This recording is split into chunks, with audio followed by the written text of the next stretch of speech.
Missing someone. Missing someone. Missing someone. Love with all your heart. Missing someone. This is the case of the mysterious death of Mary Reeser. Mary said goodbye to her son as she took a couple of sleeping pills and started getting ready for bed. She slipped on her nightgown and decided that before bed she was going to enjoy just a really quick smoke.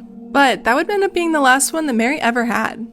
The next day, her landlady came to give her a telegram and said that when she touched the door handle, it scorched her to the touch. The landlady called the authorities, and when firefighters showed up to the door, they were shocked when they broke it down at what they found. They found that most of Mary had been reduced to a pile of ash, but her skull remained and had shrunken to the size of a cup. Assuming that a terrible fire had happened, they were completely shocked when they found that the only area of the house that had been burned was the area that Mary just happened to be sitting. The spot where Mary had been scorched by extreme heat, but none of the rest of the house really had that much damage. Confused, firefighters looked at the outlets, the stove, anything that could have caused the fire, and there was absolutely no evidence as to what could have caused it. The biggest issue being that the extreme heat that would have caused her to burn to pretty much just ash should have burnt down the entire apartment. But it only burned the spot where she was. This story made headline news and documentaries, and tons of people have tried to weigh in to explain what could have possibly happened to her, but at the end of the day, there's really no explanation. One of the police officers who was on her case said that in 25 years of being a police officer, this was the strangest case that he'd ever seen. Some people argued that since she was smoking when she apparently died, that maybe it was the cigarette that caused the fire. But that still didn't make any sense because a fire like that should have burnt down the entire apartment, not just one spot. Not only that, but a fire that burned so hot to reduce somebody to ashes, her skull should have exploded, but instead it shrunk. Authorities ended up ruling her death just accidental, but there's still to this day no real explanation as to what happened.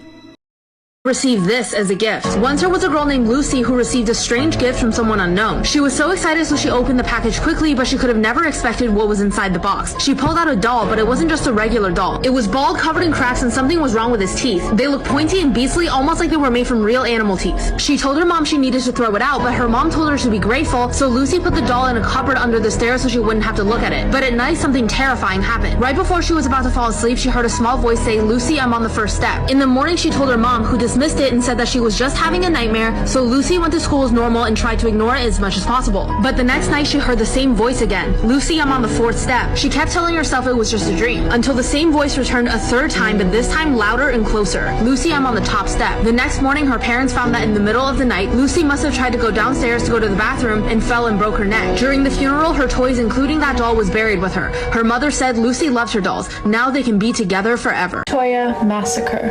A day that left 77 people dead, most of them being children and teenagers. A day that left people in Norway and the entire world shocked. The 22nd of July 2011 at 3:25 p.m. it all began, when a bomb went off in Oslo, next to a parliament office. This bomb killed 8 people and injured about 200. But little did they know this was just the beginning. Some even believe that this was a distraction for what was coming next. 5 p.m. on the same day, a man shows up on an island. This island was called Utoya and it hosted a summer camp for teenagers. It was hosted by the Norwegian Labour Party. Around 600 teens were there that day. This man presented himself as a police officer doing a routine check since that bomb had just gone off. 2 instructors met him at the dock and they just wanted to confirm his identity, so they contacted the office on mainland. This is when they started getting suspicious of him and he immediately shot them both. This man was called Anders Breivik, a 32-year-old right-wing extremist, aka not a real police officer. He then made his way to the main camp and rounded up as many of the kids as he could. These kids were under the impression that he was just going to brief them about what had happened in Oslo and just make sure that they were safe on the island. And mind you, he was in a police uniform, like they trusted him. Once Anders had gathered enough kids, he just started firing at all of them. He was trying to kill as many as he possibly could. Some of the kids were able to run and hide and text people letting them know what was going on. It was said that this island was pretty small and that you could walk across it in only 10 minutes. Some kids jumped in the water and tried swimming away, some ran for their lives, some hid, and some of them didn't even have the chance to process it before they were shot. And obviously not all the kids at the camp were at that little meeting, so a lot of them just heard the noises and had no idea what was going on. They knew that something was happening that was bad and that they were shooting, but they had no idea what the context was, who he was. And so he would lure kids out of their hiding spots, being like, "Oh, I'm an officer, I'm here to help you." And once they came out, assuming that they were safe, he would shoot them. It's just pure evil.